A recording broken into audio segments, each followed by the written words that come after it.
So, today is Sunday again.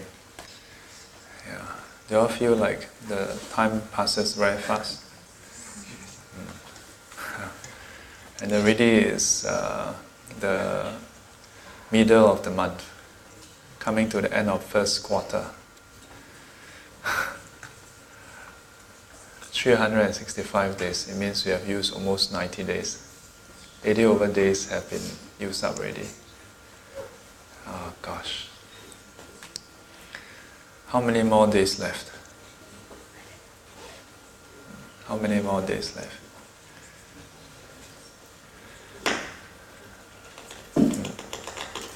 So if we go by 31st of December, then we have 200 over days left.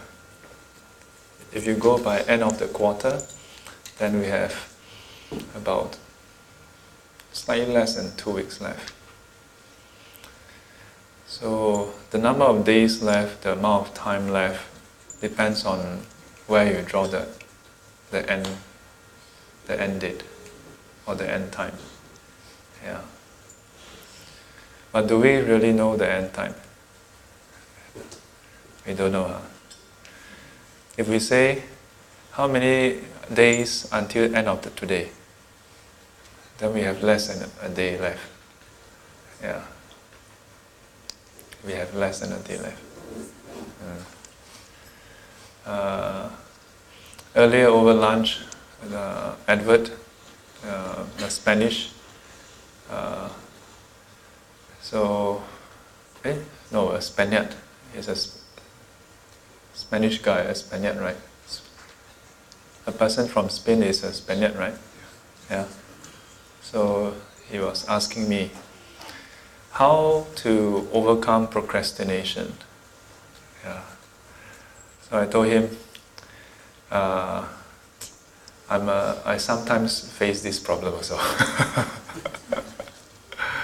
So I shared with him a few things I do, but I cautioned that these are things that work for me, but not all the time also.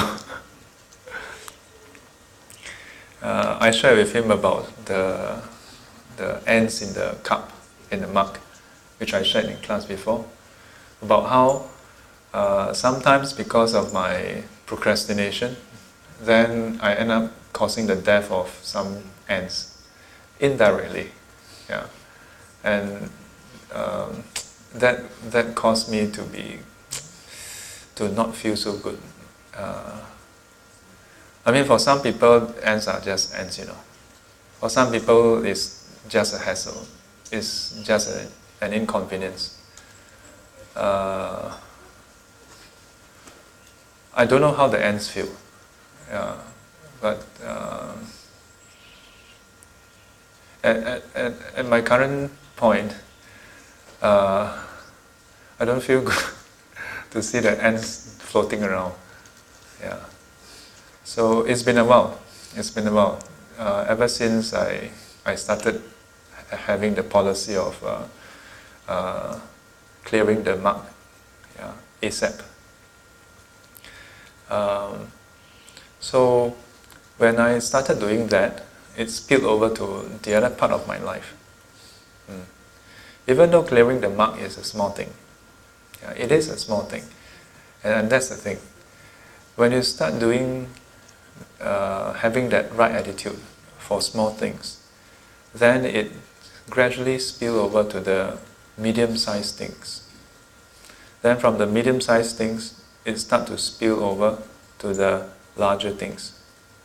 And then from the larger things to the more important things. Sometimes when we go for time management or project management classes, there's a tendency to say, you need to do the important things first, not the urgent things. So that is very true. I agree very much with that. But just now I shared with Edward another thing. It's something called getting things done, which an ex-colleague shared with me. It's a very simple prescriptive step. you first write down a list of all the things you want to do. Yeah? And then you rank them in terms of the amount of time you need. And anything that is 2 minutes or less, you just get on and do it. To me, 2 minutes is an arbitrary number. It could be 3, it could be 4. But what's important is to get started. Yeah. And part of the magic is when you do write it down, it causes you to question yourself, which is what he did just now. He said, but sometimes he wonder whether those are things that he really need to do, or is it just something that he think he wants to do? Yeah. So I said, this approach, don't question that.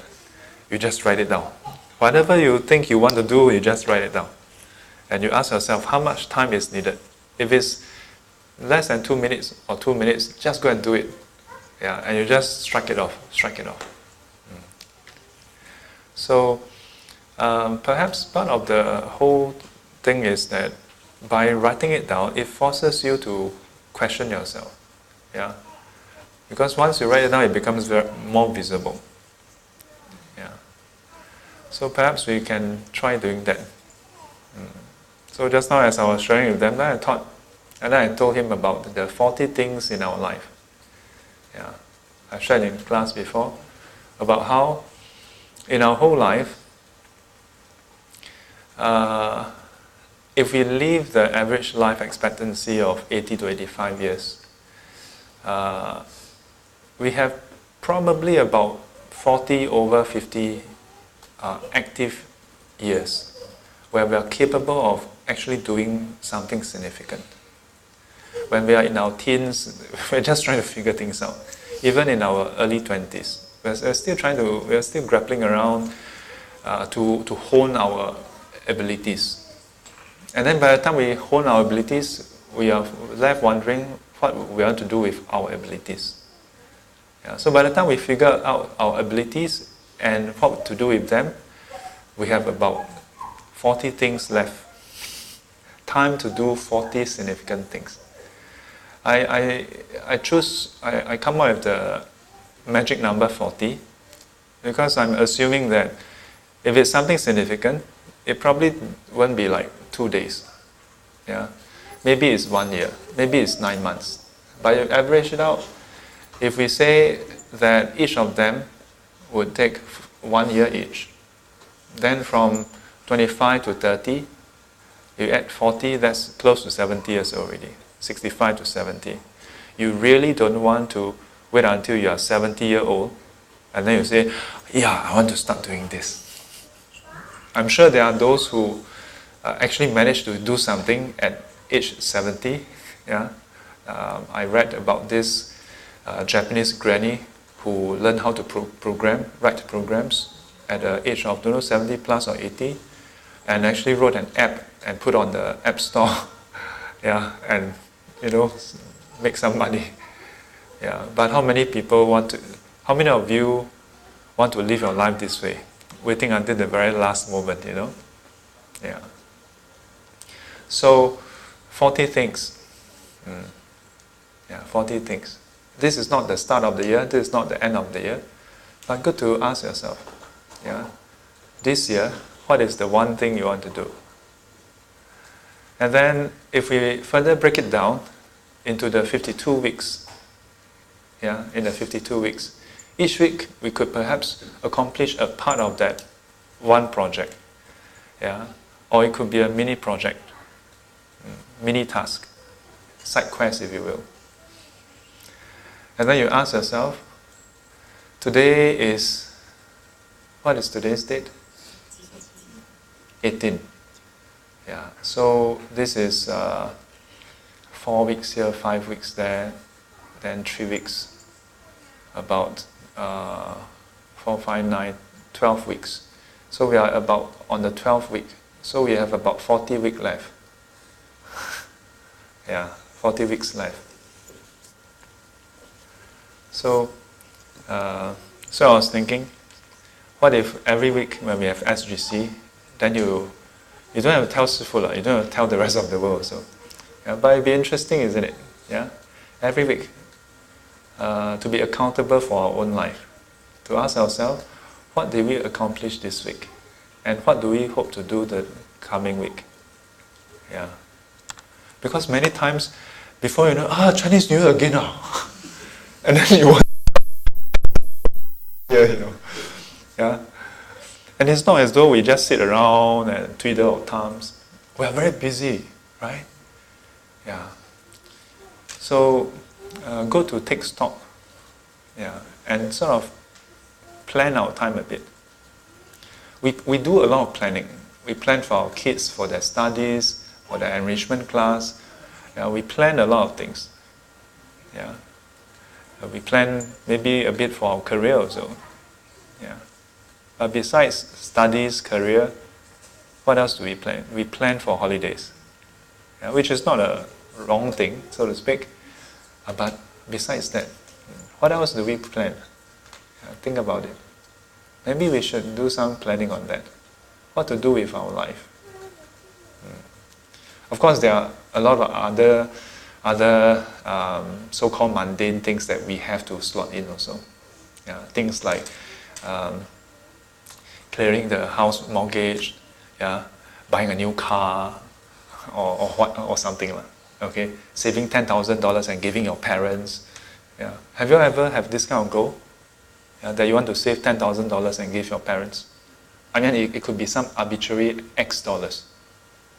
That's what I did when I was at work. Yeah, after towards the end of the project management, time management training, we are given actual hands-on. So each of us brought our laptop, and we were told to apply what we have learned into 3 areas. One was something that is work-related, then one, I think 2 personal. Yeah, one is I think related to finance, and another one is our personal goal. So one of them, which I set for myself back then, was to save $10,000 and give my parents. Yeah. Yeah, it can be something mundane like that. Yeah, don't be mistaken thinking that Shifu again, every week, walao, like my mommy, drag neck and neck. Yeah. No, yeah, it doesn't have to be a super spiritual goal. Yeah, it can be a mundane goal. Yeah. Like maybe you always wanted to learn rollerblading, yeah, or you always wanted to start some health regime or something, yeah, or you always wanted to ask Jen how to make all those amazing confectionery cakes and whatever, yeah. Yeah, now is the time. Okay, after SGC, I will go and ask her. Yeah. But weekly sometimes can be quite overwhelming. Yeah. You can also set monthly goals. The thing that struck me is we are so good at planning, Singaporeans. Yeah.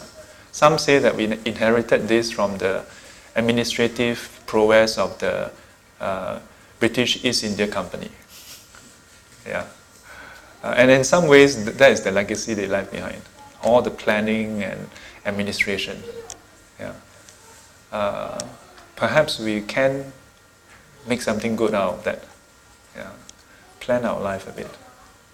Yeah. Okay, so let me see. A quick scan.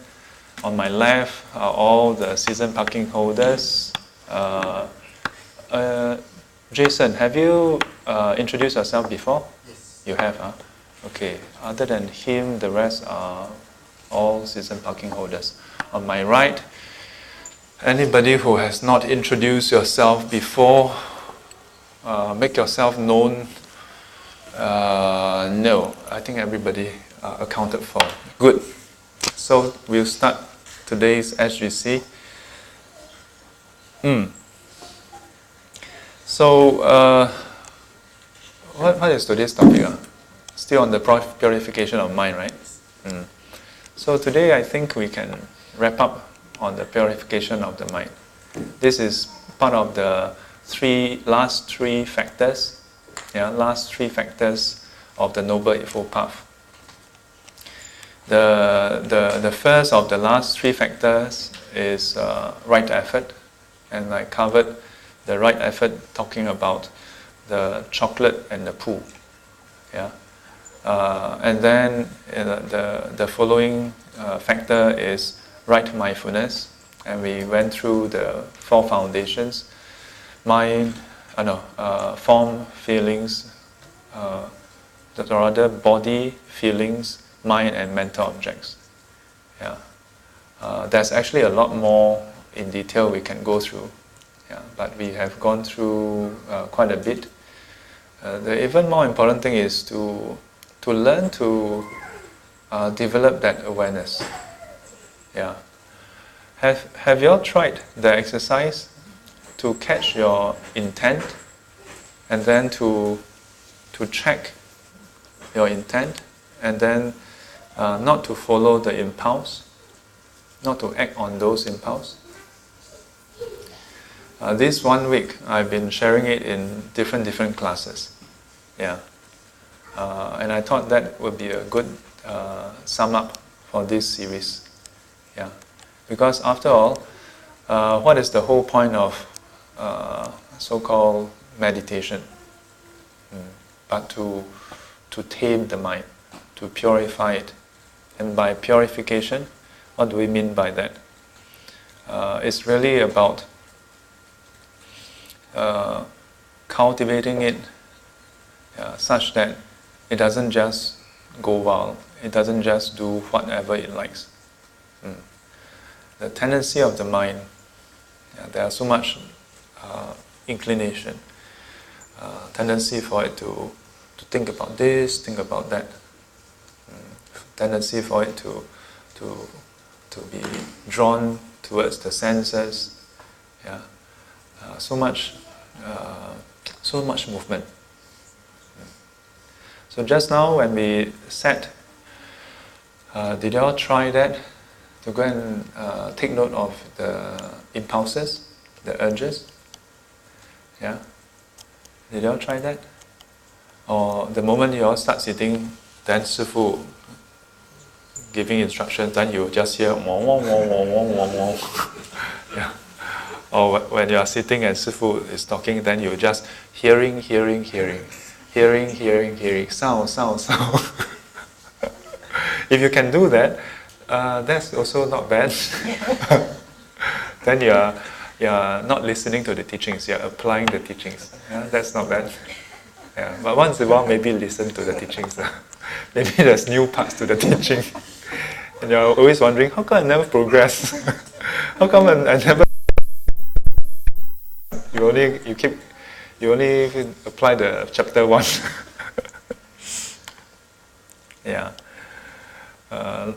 Last time there was this very funny thing that I encountered. In the Chinese Mahayana tradition, almost without fail, in Singapore, most of the centers that actually has meditation classes, they will teach counting of the breath. In Chinese, we call it 数息观. This is part of the 6 wonderful methods. The 6 profound methods. 六妙门. 六妙门. It's part of the Tendai school, 天台止观. So 数水止观环境. So for a long time, all the different classes I attended, it's always just counting 1, 2, 3, 4, 5, 1, 2, 3, 4, 5, 6, 7, 8, 9, 10. And then at most, sometimes you get the Venerable telling you to do some variants. You can count 1, 2, 3, and then observe, then 4, 5, 6, then observe, then 7, 8, 9, 10. Then after observe for a while, then go back to 1. Then I've encountered some teachers who say, you can try counting 1 to 10, then 10 to 1. But still, it's just counting. So At some point, I wonder if anybody ever wondered. So what happens after the counting? Yeah. So the trouble is, most people don't intensify their practice. So there's no way for the teacher to teach you the second part. Yeah. So in some classes, over 10 weeks, I actually cover the first 3 steps. Yeah, 数水子. Yeah, but I also tell the students very clearly, I'm teaching you the technique, but I'm not saying that you are able to do it. So don't be mistaken, after 10 lessons you are doing 子 already. Because by the time you reach 子, you are at jhana already. You have attained samadhi. Yeah. So, but still just teach the technique. So the trouble is sometimes if we don't intensify our practice, then the lesson always just go around in circle in that few areas. So beyond observing the breath, in terms of our bodily sensations, we don't need to be taught. Yeah. Why? Because the bodily sensations jump up at us. Yeah. When your leg is painful, do you know that your legs are painful? Of course you know. Yeah, unless you are sleeping. Then it doesn't matter. Yeah, then your leg pain would not affect you. So either you are drowsy or your leg is painful initially. So you just vacillate between the two. But later on when it's not so painful, then it's easy for us to overlook it. And even when our legs are painful, it's easy to overlook the other sensations. We tend to only be aware of the painful sensations and be aware of the pleasant sensations. But when the painful sensations arise or the pleasant sensations arise, we are not totally aware as well. Because when painful sensations arise, we are busy trying to get rid of it. So we don't really understand or know the painful sensation. When pleasant sensations arise, we are also not totally aware of it because we are totally overwhelmed by it also. Yeah, we totally indulge in it. We are what do you call that? Drowning in that pleasure. So we are not aware of it. Yeah, we are not able to objectively or calmly observe it. We are starting to spin stories about it, whether it's pain or pleasure.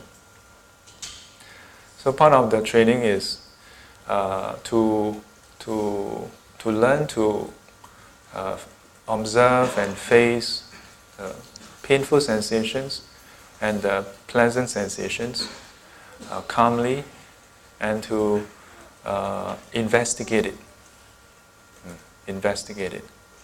And then to observe how, even as they are occurring, they are also impermanent.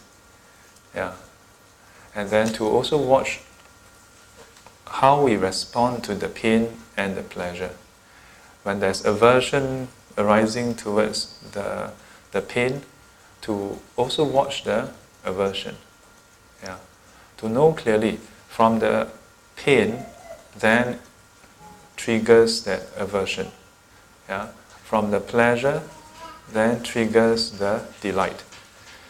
But that's all there is. If we don't act upon it, there's no further greed, there's no further frustration. Yeah. But if we act upon it, then there is greed, there is that clinging or craving for it.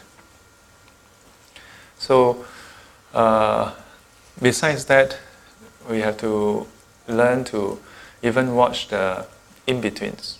Yeah. the neither painful nor pleasant sensations. Yeah, we have gone through some of this before.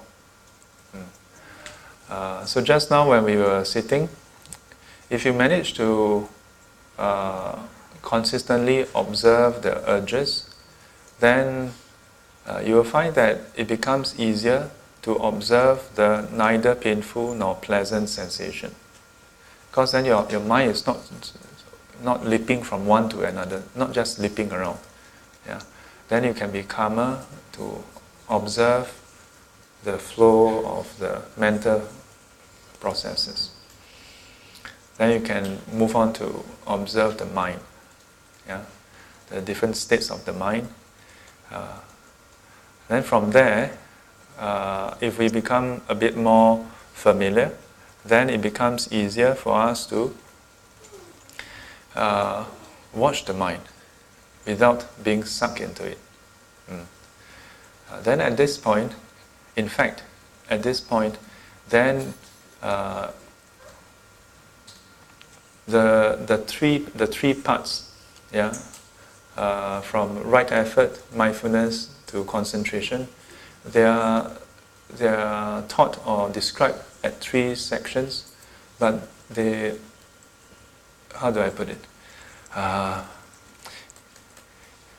It is not that you do right effort 3 hours, then you do right mindfulness 3 hours, then you do right concentration 3 hours.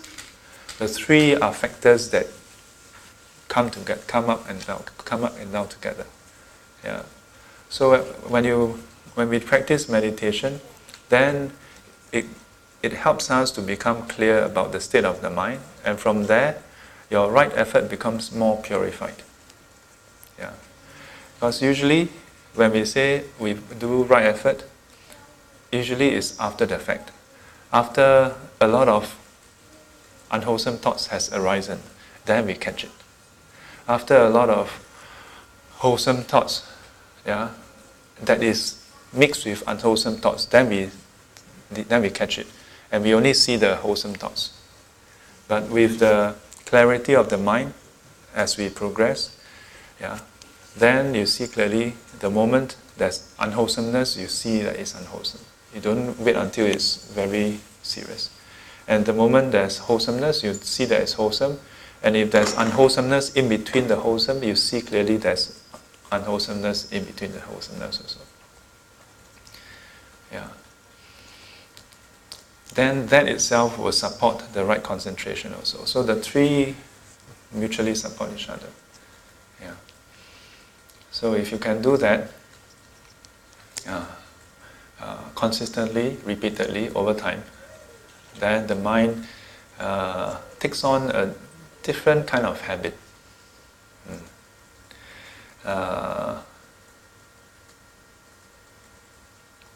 Do you have internet access? You don't have, because this is not fast enough to show a video. I want to show you all a video. Let me show you all a video. Can I? Yeah, can plug to your computer or something.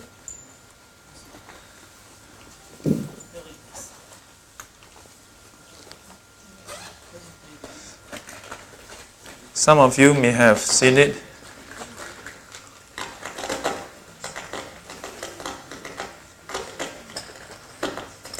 Some of you who attend the Tuesday class, I've shown you all before. Yeah, so it is a very interesting video.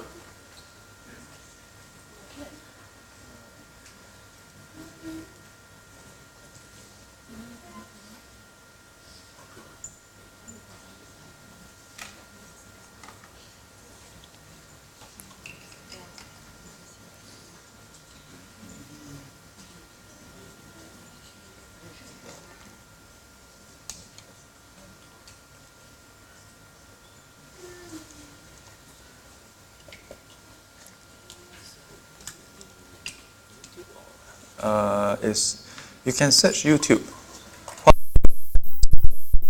Yeah, maybe you pass me the computer, I search. Yeah, and then after that,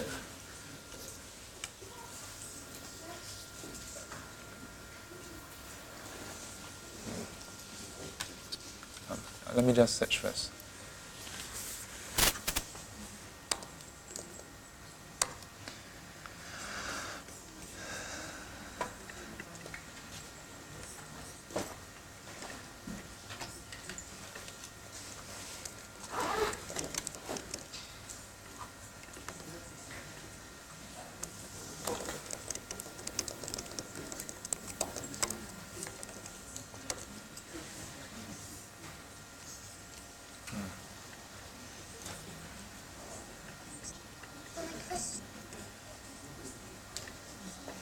Okay, come. The other side was okay.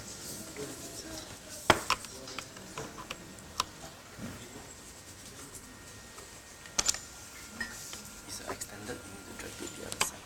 Okay.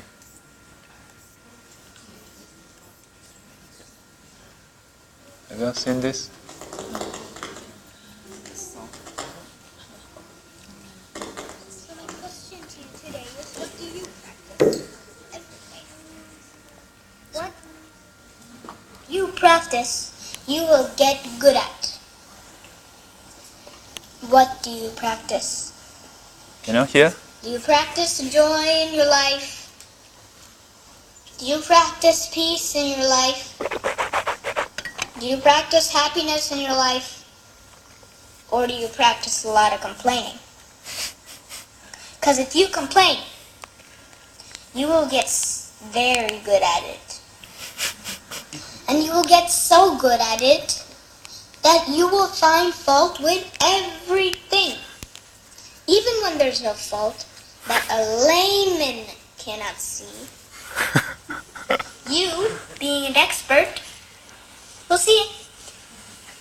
What do you practice? Do you practice anger? Because if you practice anger, you will get very good at it. And you will get so good at it that the most trivial you'll think. Trivial thing will make you angry. Like sitting in an airplane and watching the seat across from you somehow looks better than the one you've been given. And that is so unfair of the airlines. What do you practice? Do you practice being worried? Because if you practice being worried, you will get very good at it. And you will get so good at it that everything will worry you, including the buffalo you don't have. So I propose, if this is true that it's a question of practice, then I propose you practice joy. Yeah. The end. So what do you practice? Isn't that wonderful? Yeah, when I saw that, I'm like, I wish I had said the whole thing so eloquently in the 2 minutes time. Yeah. In a way, bits and pieces of different parts of the message have been shared over the past few years. Yeah, but I decided that this clip deserves attention on its own. Yeah. Now I shared on Tuesday this video to the ITBW group, and I shared with them about how I don't know whether he's reading from a script. Yeah, this thought did come to my mind. I don't know whether it is purely just from his own insight. Yeah, I don't know. But to me, the message itself is more important than whether the kid came up with it himself. Yeah. So let's not get caught up with who came up with it, because to me, the message itself is good enough. Yeah. And to me, it resounds very deeply with the Dharma. Yeah. What do you practice? We use a slightly different term, called bhavana, cultivation. But we also use the term practice. We cultivate different habits. Yeah? I've been sharing the term habitual tendencies. Even when you are not in a temple meditating, you are practicing. Yeah? we are cultivating different habits. So, yeah. We should just end the session here, you know. Like, end on that note, and then you all just go and think about your life. Yeah.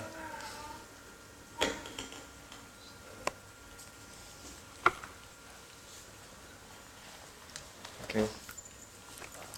1-2 years back at SGC, occasionally I will share some videos that are worth sharing. Yeah. So, but of late I only found some funny videos. Never find anything that is really all worth the while, you know. Yeah. So I thought this is something very intriguing. What do y'all think about the video? Yeah? Make sense? And in some ways, the fact that it's a kid saying it kind of creates a certain impact, you know. Yeah. Yeah, makes a certain impact. That, yeah, it's possibly something so simple that kids can understand. Yeah, and he didn't use any chim terms, although the whole message resounds with the Dharma. Yeah. And it is the habitual tendencies that we cultivate that matters. Yeah. So I find that this is a befitting extension of the topics that we're looking at, purification of the mind. So have you all done some of these exercises? Yeah. Besides, you know, when we are sitting here and then catching the impulse, if you have not done it before, try it. Yeah. Try for the next 1 week, 2 weeks. Try to catch the intent before you act. Try to be aware of the thoughts that come to your mind. Yeah. Be aware of that. And if you become more and more familiar, you'll find that it's like a certain waking from a dream, you know. Like when you have a bit more clarity, then you realize, oh gosh, the past few weeks have been like a dreamy state, you know. Yeah. And then you can see more clearly, okay, oh gosh, that is not a very good thing. Yeah. Oh, that is quite good.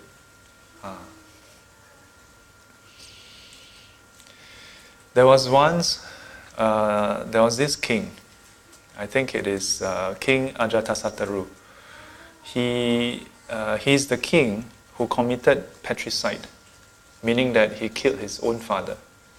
I think it's King Bimbisara. So he gang up with Venerable Devadatta. Venerable Devadatta gave him this idea: you kill the king, you become king. I kill the Buddha, and I become the leader of the Sangha. Of course, while Prince Ajatasattu succeeded, Venerable Devadatta did not. So, but this king, he still went to see the Buddha. And at some point, I think he went to see the Buddha, and then he asked the Buddha, like, how is it that you are able to sleep in peace, yeah, in the forest, without protection? Yeah, do you sleep well? He asked the Buddha. The Buddha said, yeah, I sleep well, but I'm awake. Something like that. Yeah. So he's perplexed. Like, he says, he stays in the palace with guards, with the whole, retinue, but he don't sleep well. Yeah, he asks, how is it that you are able to sleep well in the forest without any protection? Yeah. So the Buddha Of course, the Buddha's reply was that he lived because he has quelled his inner, the defilements and so on. So if a person is able to watch his mind, guard his mind, check his mind, such that over time he becomes very clear, for the past 3 weeks to 4 weeks, how many times do I have wholesome thoughts? How many times do I have thoughts of helpfulness, thoughts of kindness? How many times do I have selfish thoughts? How many times do I have envious thoughts? And so on. How many times do I have anger arise in me? How many times have I have thoughts of harmfulness?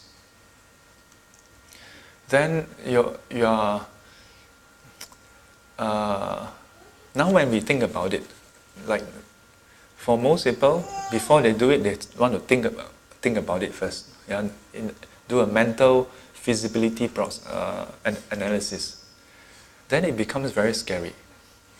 It is scary only when you think about it, but when you do it, it's different. When you do it, it is not so scary. It becomes clearer. Then it becomes very clear what you should be doing with your life. Yeah. And then when one day you find that, half a year ago that was the case. Half a year later, now it's been a long time since I have hurtful thoughts, harmful thoughts. It's been so long since I have envious thoughts. It's been so long since I have longing for food. Yeah, I only eat sufficiently, but I don't crave for particular taste.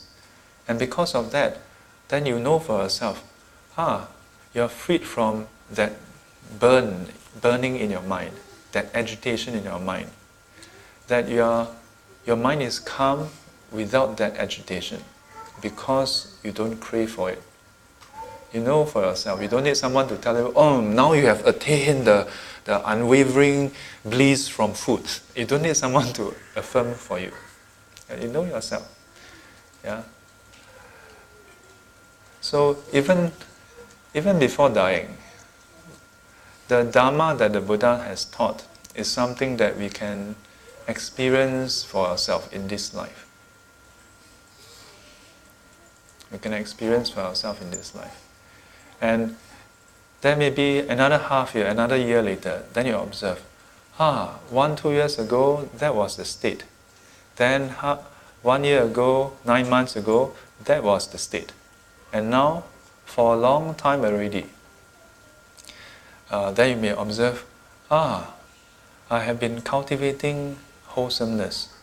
Yeah? Yeah. I've been putting in effort.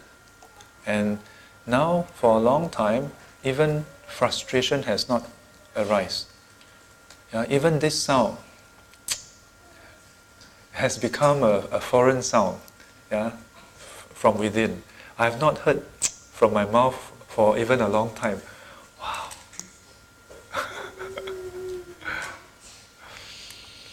I wonder whether you all have watched this Buddhist film before.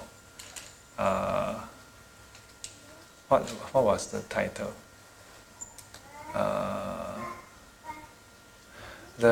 In the 7 years in Tibet, I think, there was a scene, if I don't recall wrongly, there was a scene where I think it was of the Dalai Lama when he was younger. Yeah. And the scene was that he had a dream where there's killing happening. And he went to his teacher when he woke up, and he was like in tears, and he was saying, I don't even have such thoughts when I'm awake. I never have such hurtful thoughts in my wakeful moments. How is it that I have such dreams? Now, maybe there's some dramatization. I don't know. It's just like the kid, you know. I don't know whether he came up with it himself.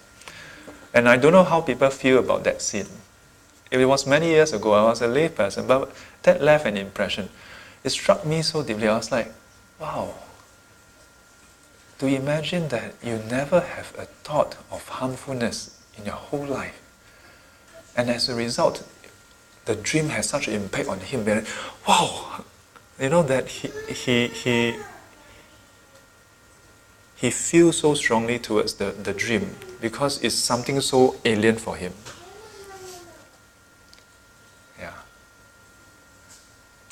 That when he has such a dream, it comes as a shock, as a surprise.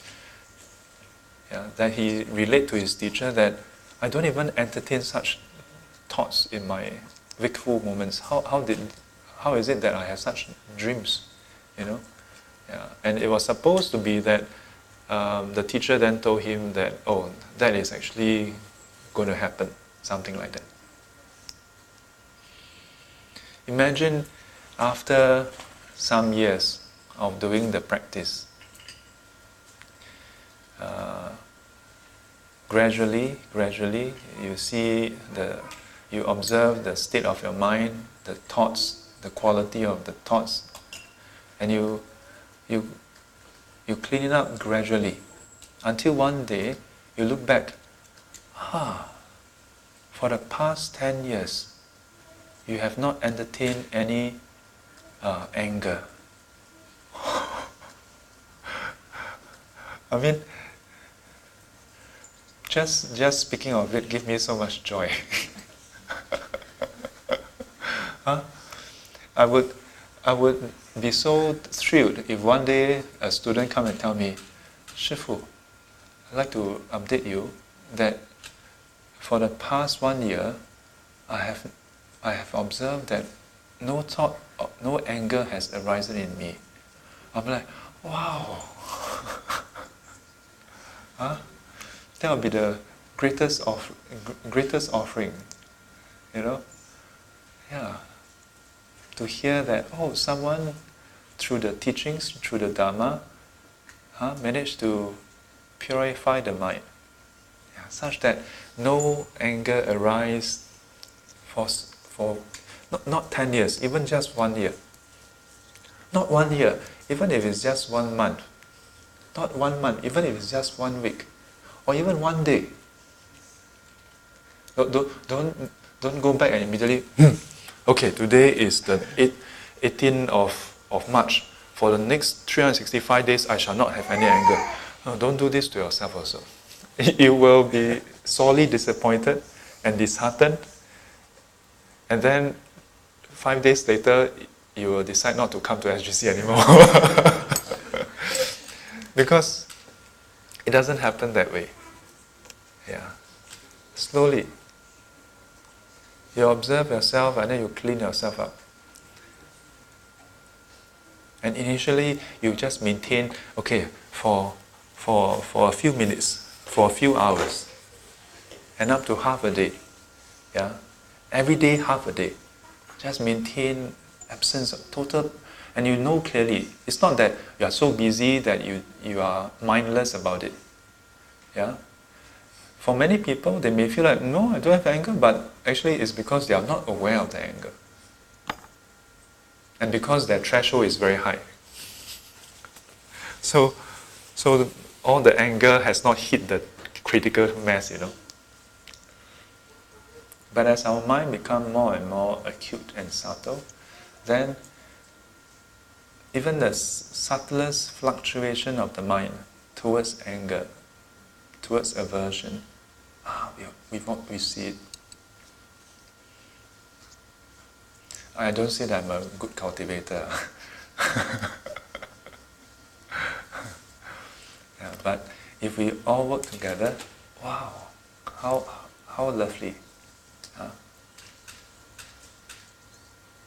Then inside yourself you have this very stable ground. You have very deep stability in you.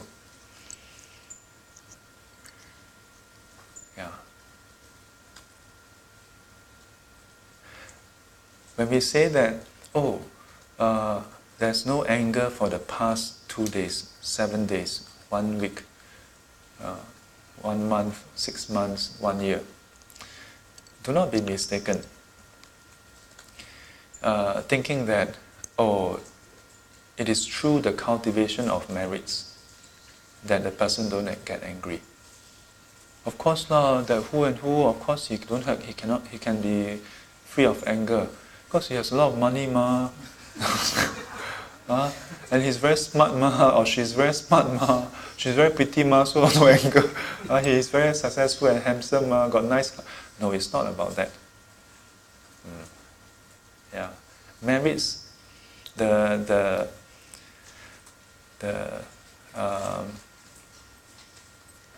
merits as far as ability to experience pleasant pleasure is concerned, that can only bring you so far. Yeah, that can only bring you so far. Yeah, that is not purification of the mind. Yeah, that is attained by other means. Yeah, through the precepts, through giving. Yeah, but when we talk about meditative, the meditation, purification of the mind, and then it's not because things go your way, that's why you don't have anger. It is that regardless of whether things go your way or not, you're able to not be angry. And that's why we say that then you have a very deep base of stability.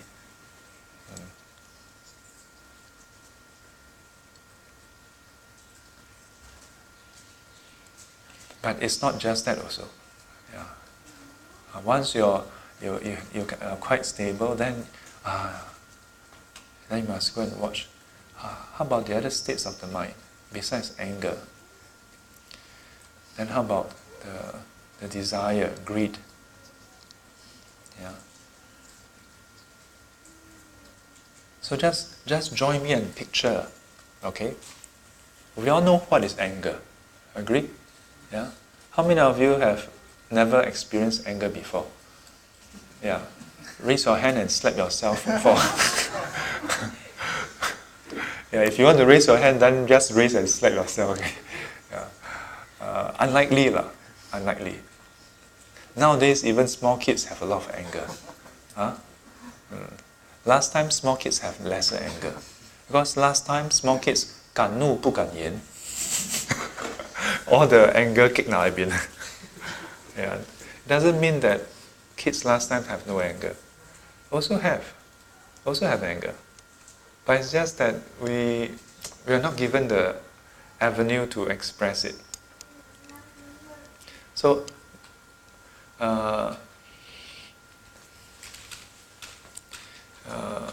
watch the fluctuation. Yeah? Imagine those anger not arising. Because anger is what we are familiar with. Yeah. So, I mean, I'm just, don't be mistaken, okay? Because I talk here a bit, then I must talk here a bit. Don't be mistaken, I turn around, then you think, oh, Shifu, don't look at me when you talk about anger. I'm just giving everybody as equal time slice as possible, okay? So, just imagine those those angry states that we have gone through. And then consider now, it is the absence of those states. And just imagine, for the next 3 months, we don't ask for much. Even just 3 months or 1 month, absence of it. And bear in mind, don't visualize the absence of anger because everything went well. Try to imagine yourself still being able to be calm without anger, even when things go totally wrong. It's just like, you know, how do I put it? I read somewhere that for the Olympics or those athletes, they sometimes do that, you know. They would go through the motion of, you know, the race, yeah, start. And the instructor would to tell them, first verbalize it. This is how you do it. Then they do it. But it's not the actual race. So they are preparing themselves for the race. Yeah. So in the same way, maybe it's useful, you know, to prep yourself for no anger. Yeah. We usually prep ourselves for anger. Like, usually we don't. Normal people don't. Yeah. But normal people who are upset do. Yeah. Sometimes when people send nasty email, right? Yeah. Then we prepare ourselves. Monday, you know. Monday, when I see this guy or this lady, I will give you. Wait, you just wait. Meeting. You wait. Department meeting. I will know what to say to you. Now, we prepare ourselves mentally, and then we prepare ourselves. Oh, wait. But if I say that, wow, what if the person return with this? Oh, then okay, let me go and search or prepare more information. Make sure that whatever I pin on him, he cannot run. Dig all through all everything. Yes, you make the request before the thing came in. How are you going to argue this time? So we do this all the time. Perhaps we should do the other practice. You know, we should train ourselves to say, the next time when someone says something like this, do something like this, visualize yourself not being angry. Not visualize that nothing go wrong. Visualize when something go wrong, when someone do something disfavorable or unfavorable, yeah, disagreeable to us. Yeah, during a meeting, your colleague, yeah, make ridiculous demands, whatever. Yeah, visualize yourself replying with kindness.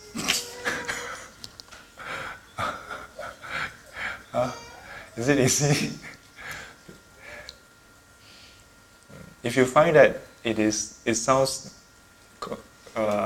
comical, yeah, this shows that there is a gap. This shows that our mind is currently in a state where it is fertile for anger to arise. It is not fertile for loving kindness to arise. I know this, I'm telling you this because, yeah, I'm currently like that sometimes. I'm very quick with coming out with counter examples to, policy. Yeah, but I learn from people around me. Sometimes it's from the students, sometimes it's from the xiao pusa. Yeah. Yeah. I learn from, I'm serious. I'm not trying to be humble, I'm not a humble person, no. But I really learn from people around me. Hey, don't cry later, I'm saying something very important here. No, don't go out. Let her cry, let him cry. It's okay. So you must visualize. I actually do try this, no? I tell myself, next time when I encounter this, what must I do? Otherwise, you think I can sit here like that, laugh about it? You think I'm such a good cultivator? I'm not such a good cultivator, no. I tell you my own 丑事. There was once during meditation class, a few hundred person, no.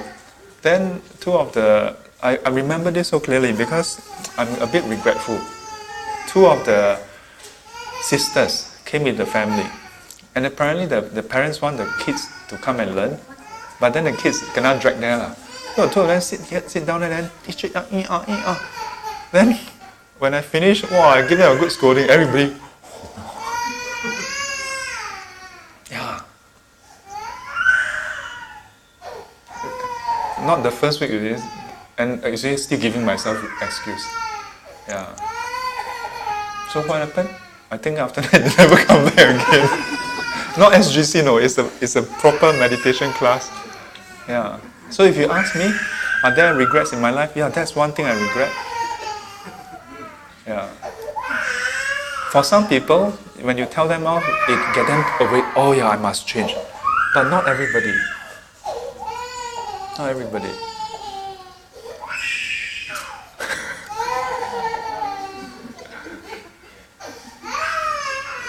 It's okay, don't go out. Huh? Hey, he wanted to see me lah. Hey, hey. See the funny mark. Oh, I can only my effect can only last that long. Yes. You must train yourself also. Okay, boy. Huh? You must train yourself. Yeah. So. Yeah. Come sit with me. Yeah. So. Prepare yourself. Prepare yourself.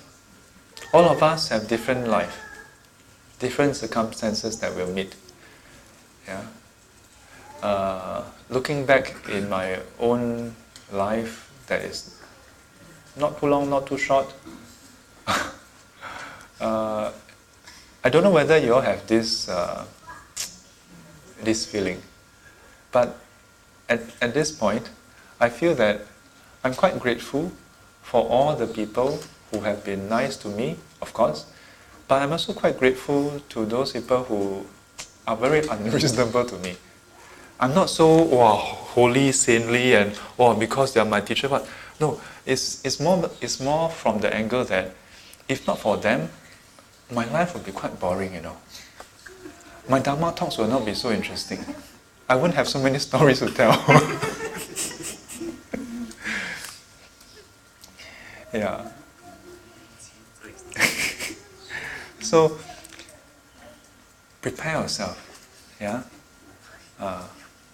Instead of planning how to tekan people, yeah, prepare yourself how to be loving towards people. Ask yourself, instead of telling yourself, that person always trying to make life difficult for me. Ask yourself, how can you make his life better? Or at the very least, if you cannot make his life better, how can you not make your life worse? Even when he's trying to make your life difficult. Right? You don't need so many people making your life difficult, ma. He's already trying. Why must you chip in?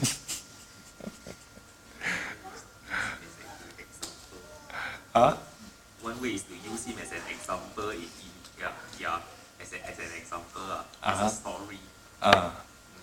Yeah. So before it happens, the story is not written yet. So learn to write your own narrative. Don't let people write the narrative. Don't wait for people to write your story. Write your own story. Choose what kind of outcome. Ask yourself, whether this happened or that happened, what is the outcome you want? Or what is the outcome that is most desirable? 2:30.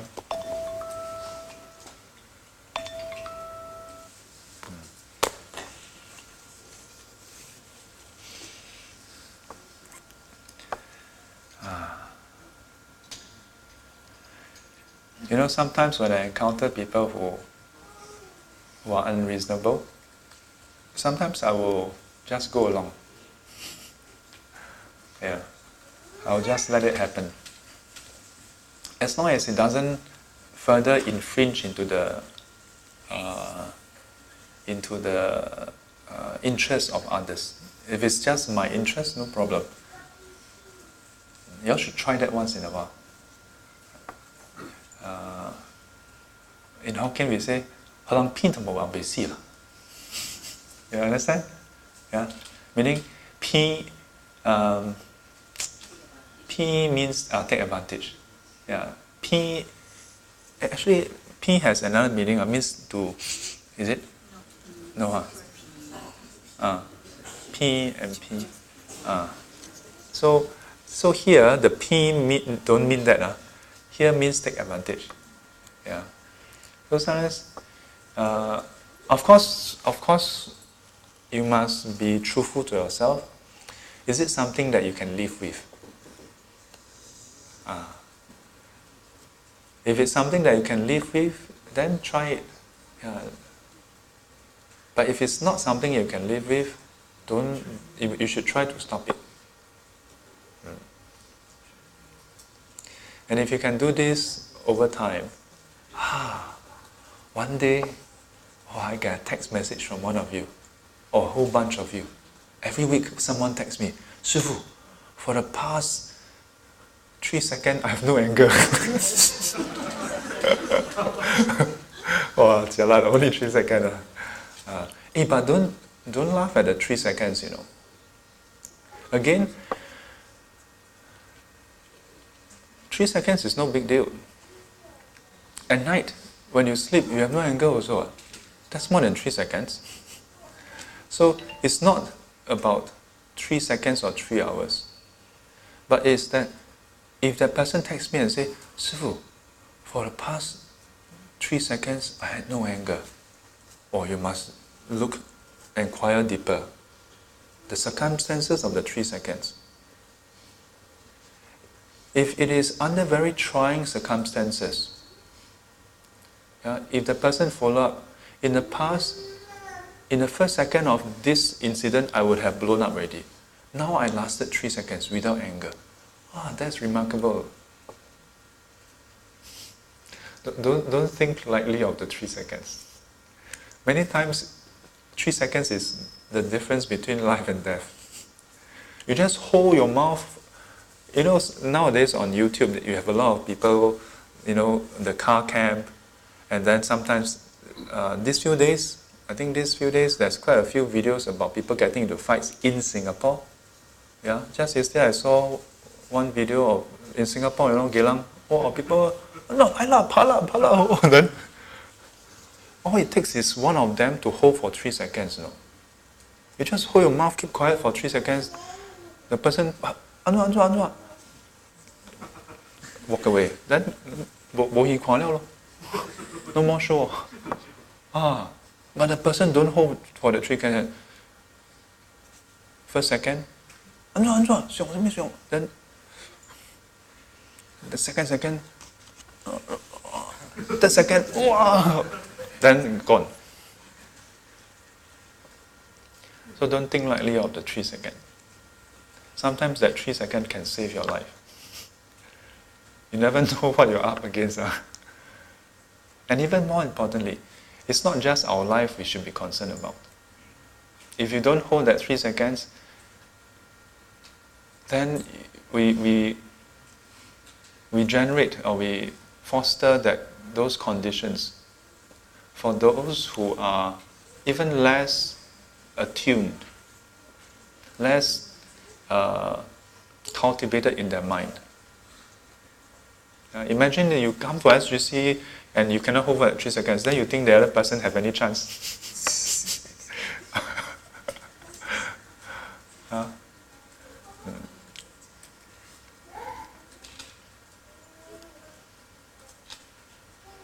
So I say, watch the mind, guard the mind, guard the body, speech and mind. Then gradually over time, you find that whether you are sitting or not sitting, you are able to maintain that clarity in your mind. You are able to see clearly, the mind is of this state or that state. Then you are not far from enlightenment. You're not far from enlightenment. And even though you are not enlightened yet, you see clearly where you are going. The reason why we're not clear, we're not sure or uncertain where we are going is because everything we're just bouncing around. Ding dong, ding dong, ding dong, ding dong, ding dong, ding dong, ding dong, ding dong. Yeah. We go left and right depending on what people do. Well, I have been using this analogy, emotional roller coaster ride.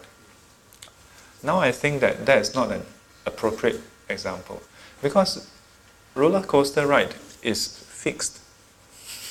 There's only that many up and down and it comes back again, For ours, it's totally random, and it's totally out of our control. Yeah. More like pinball. Ding dong, ding dong, ding dong, ding dong, ding dong, ding dong, ding dong, ding dong. Then sometimes we cannot jackpot. Ding dong, ding dong, ding dong, ding dong, ding dong, ding dong. Yeah.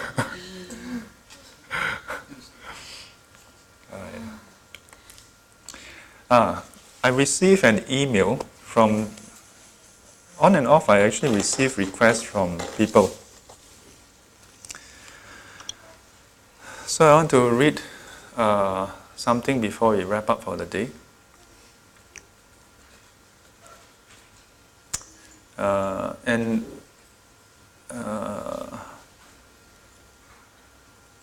Where's the email?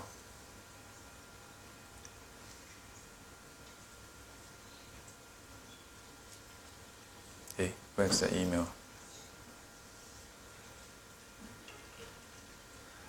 John. So there's this guy, John. Yeah, here it is.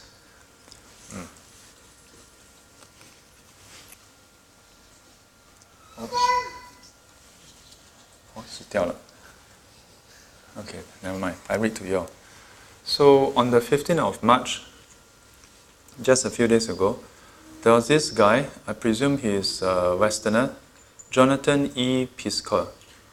Yeah, so he wrote, "Dear Venerable, thank you for your teachings. I've been following your videos on YouTube. Yeah, so I wanted to share this for two reasons. One is that is a tip of the hat to the video team. Yeah, all this, not just the current, but the past video teams also.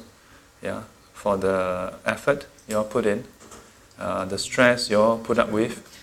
Yeah, at least let's give them a round of applause.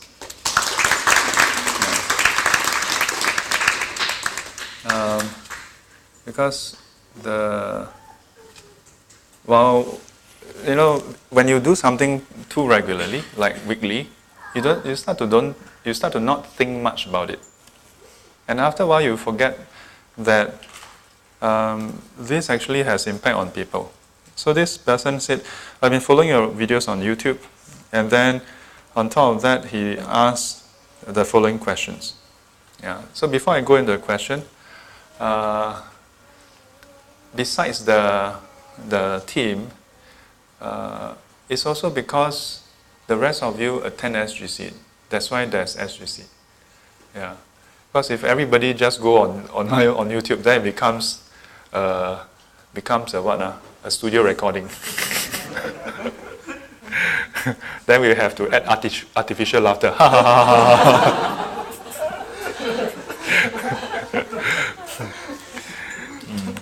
So he has this question. "I would like to request the benefit of your advice on two topics that have been challenging in my growth as a Buddhist. One, dealing with desire for sensual pleasure, and two, dealing with very nasty and shocking aspects of life, and possibly negative esoteric forces. Please receive my gratitude for your service to the Dharma. Sincerely, John." So I told him that I will include the topics, but I asked for more details on number 2, because it's quite broad and general as it is. So he replied me this morning, "Dear Venerable, thank you for your reply. Oftentimes in life, people say that when bad things happen, they are being affected by unhelpful forces. There is some superstition about that, which is not exactly Buddhist, I know. So that's one example of number 2. Another would be disturbing things people might see. There are many different kinds of this. I don't like being disturbed now. I didn't like being disturbed now. So I wish I could be more specific. I appreciate your engagement. Sincerely, John. Yeah, so I will probably go into the topic, the first question, the following week in more detail, because that's quite a broad thing. Number 2, dealing with very nasty and shocking aspects of life, in particular. So there's the being affected by unhelpful forces and disturbing things that people might see. So, just perhaps briefly, before we wrap up,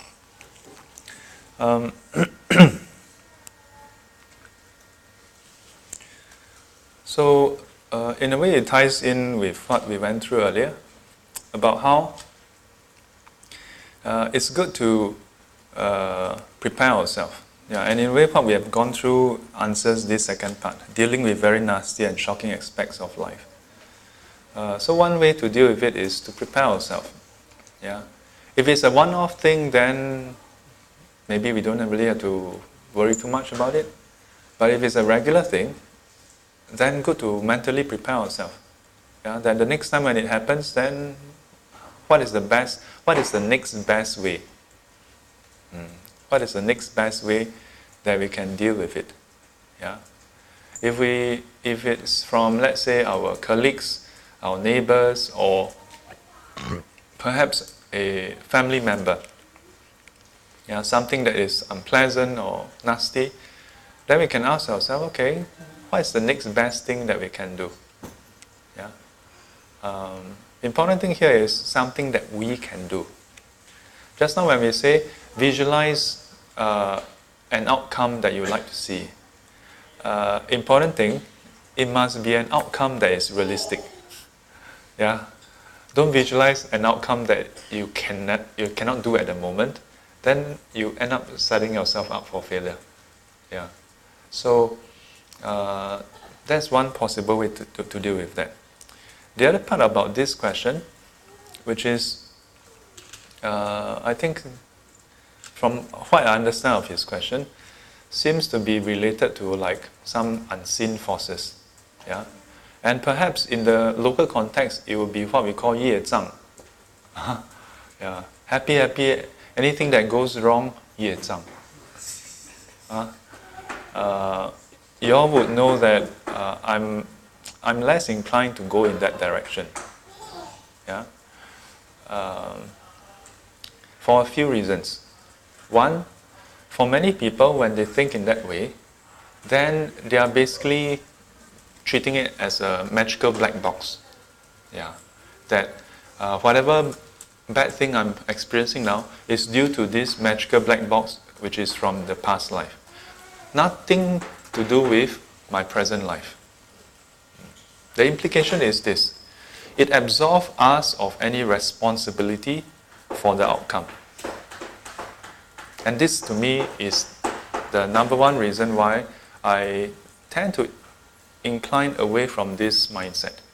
Because this mindset tend to mean that people don't see changes in themselves as a requirement to begin with. Yeah. And they just do prayers in the hope that there's yet another magical black box that can solve the first magical black box. Yeah.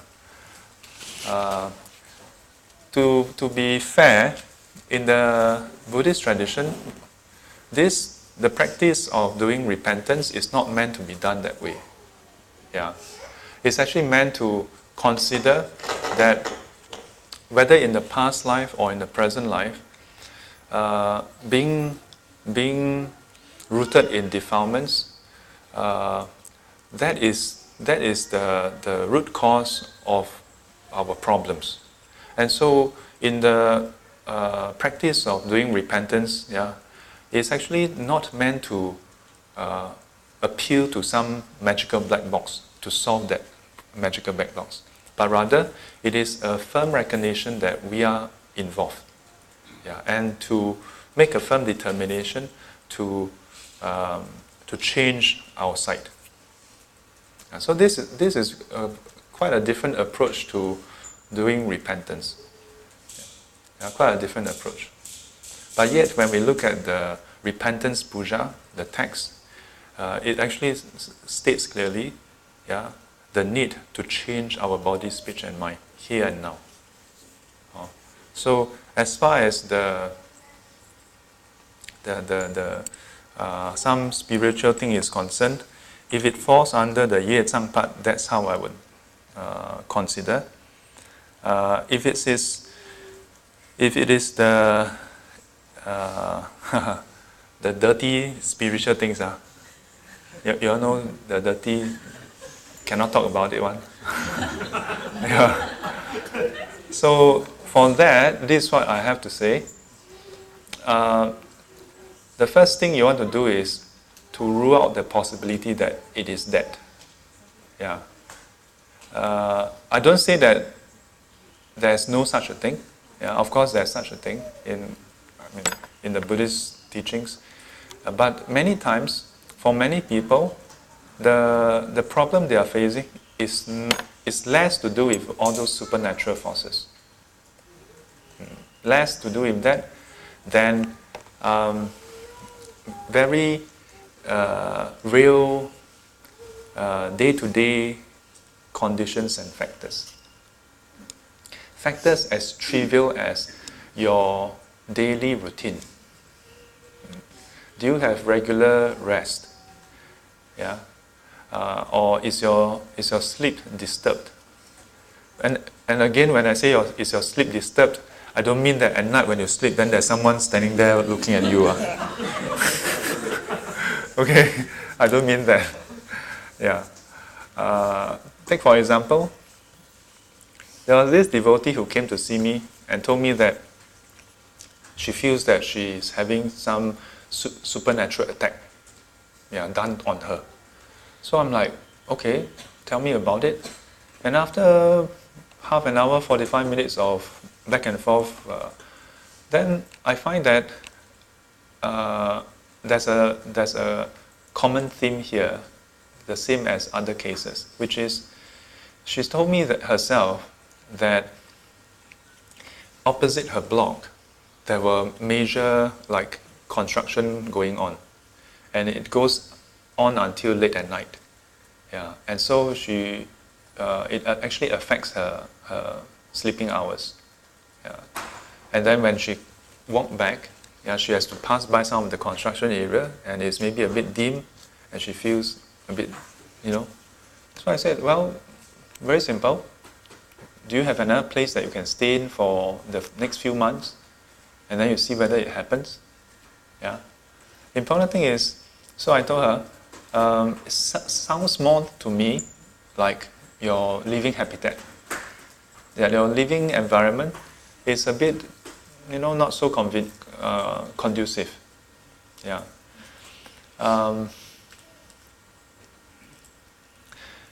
Most people who come to see Shifu for advice on spiritual attacks, they don't want to hear me say this. They want me to look at them and say, shh, don't say. Shifu know. Oh, then they, you know so. Yeah, I can see in their eyes, they are hoping that I will say that, Yeah, and then they want Shifu to just say, don't have to say anymore. Kneel down, now, kneel now. Yeah, all they want me to do is that, So, so the question is, you think about it, do you want Shifu to put on a show to make you feel good? A senior monk once told me this. He said, sometimes you got to put on that show, lor. Yeah. And I was like, huh? But later on, when I think about it, then I realized that sometimes, even though they are not under really supernatural attacks, they need that to give them confidence. Yeah. So I don't mean that there are no such a thing, okay? There are some cases where it's really quite jialat. Yeah. So that senior monk, he has dealt with both types. So he said, but sometimes even though he knows that it's nothing to do with that, he will just go through that process lah. Yeah. Yeah. So most of those who come to see me for that, they are hoping that I will say, oh, it's okay, lie, come back, quy lùi. Yeah. Yeah, but unfortunately, me being me, I oftentimes spend half an hour, 45 minutes, 1 hour, going through to weed out all possibilities first. Yeah, and in majority of the cases, I don't see any conclusive evidence that it is anything supernatural. Even though some of them will tell me things like, no, Shifu, it's very strong, I can feel it. Wow, I almost cannot hold it already. I'm like, there was once I told one guy, I said, look, unless you float up in the air now, otherwise there's just no way for you to convince me. Yeah. Or unless you start foaming and drop down, then I'll say, okay, I will chant up Beizhou. You're not going to squeeze out Beizhou from me so easily.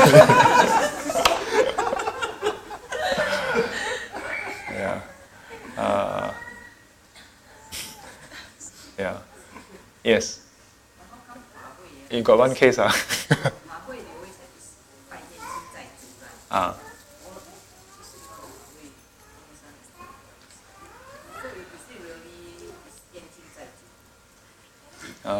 It's okay, don't have to turn. So her question is, so not just in some temple, but in many temples, there is this practice where we write down the dedication towards Yuan Qing Zai Zu. So my teacher once he explained the term Yuan Qing Zai Zu. So Yuan and Qing. Yuan means there are grievances. Qing means you are kin, you are close. So he says, 为什么又冤又亲呢? Then he said, because if you are not close, you will not have yuan. You only have yuan with people that you are close with. So, but why is it that there's yuan? Because we have defilements. We are not enlightened. So today happy, tomorrow not happy. Tomorrow not happy, the next day happy again. So along the way, we make a lot of friends, we also make a lot of enemies. So as long as people around us are not enlightened yet, if we make them happy, they help us. If we make them unhappy, they try to create trouble from us. So the practice stems from this recognition, and so it is to try to purify those karmic links. Usually put across very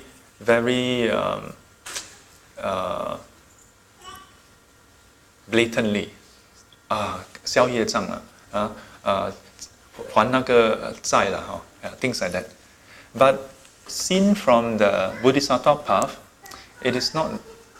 Seen from the Bodhisattva practices, it is actually the recognition that, yeah, we have been together for many eons, since beginningless time, for so long.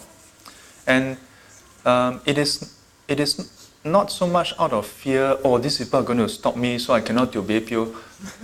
But it is a recognition that, we are having some grievances because I have harmed them before. You recognize that the harming is not good. And you feel sorry for the harm you have done. To recognize that, and when we do the repentance, it is to make a firm vow not to harm others again. And then the reverse is true. Maybe they have harmed us. And because of that, we are quite unhappy. To forgive because not enlightened ma. Not enlightened ma. And then to put a firm vow that instead of harming others, and then to be calculative, oh, you owe me $3, that guy owe me one packet of noodle, whatever. But to say, if you owe me $3, I don't want the $3 back. I take that as a gift. That in future, that $3 will be the link between us, for me to benefit you. Important thing is for me to benefit you. The packet of noodle you owe me, in future I'll use that packet of noodle to benefit you. So this 冤亲债主 is referring to the present and also our past life, is it? I don't really understand this 冤亲债主. I thought I just explained it. Because last time my sis once said that you must write this 冤亲债主. That time I don't really agree with her lah. But then I was thinking, why every time 法会 should have this thing now? And so it's something like 消业障 also lah, right? 消业障. 消业障. Wait.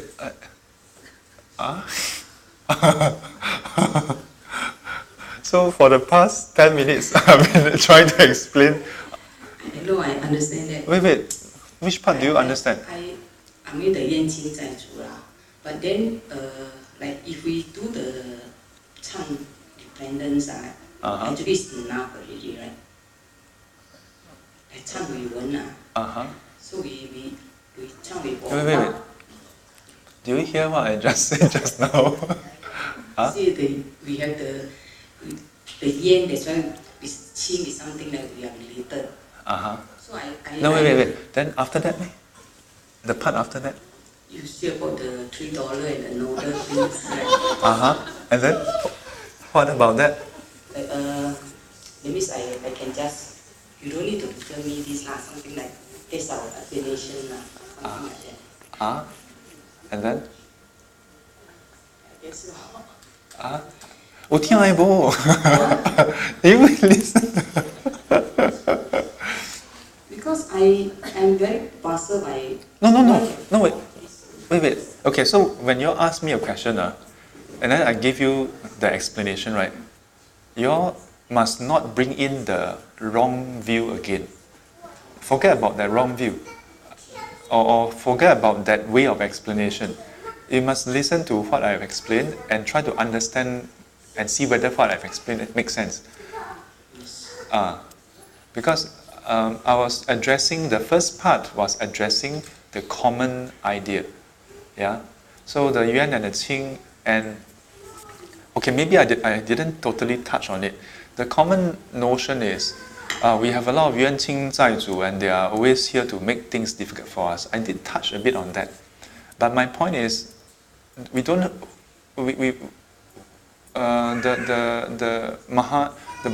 Bodhisattva path of looking at this practice is actually not such a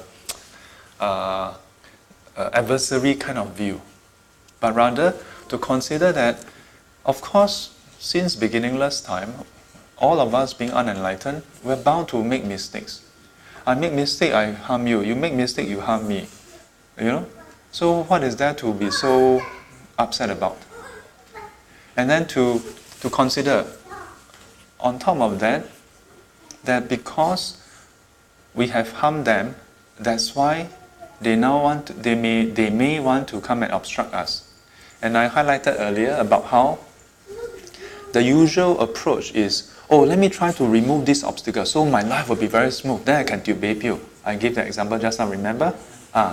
Then I said, we should go beyond that and actually not be so concerned about whether we can tube you or not, but to be more concerned about the fact that we have harmed them in the past.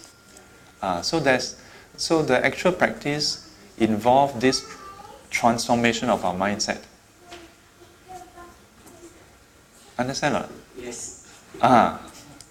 When you must listen head to tail. Don't because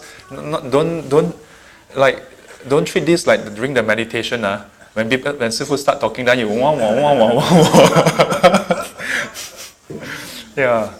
So if you listen back to the recording, I've just repeated more or less what I said, and sometimes the challenge I do find that you all face is Because in some classes, the teacher will come up with a chart, with a paragraph, or there are 3 points, then each point have 3 parts, or then it seems very organized and structured. Whereas I would usually narrate the whole thing. But if you write the whole thing down, it's not that I anyhow just hum-tum on, You can actually find references to all the different sutras and the 忏悔文 on this sequence.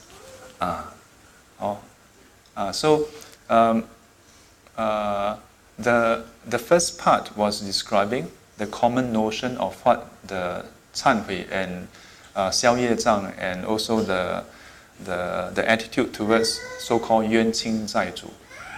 Then the second part, then I touched on how we can actually transform this mindset and adopt a slightly different one, of repentance.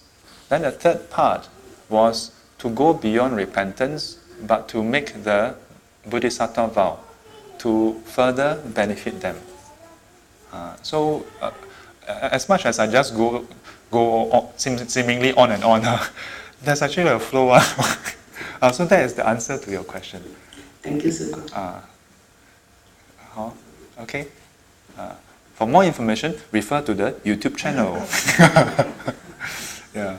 And like those YouTube channels, they'll say, click here to subscribe. Click here for more videos.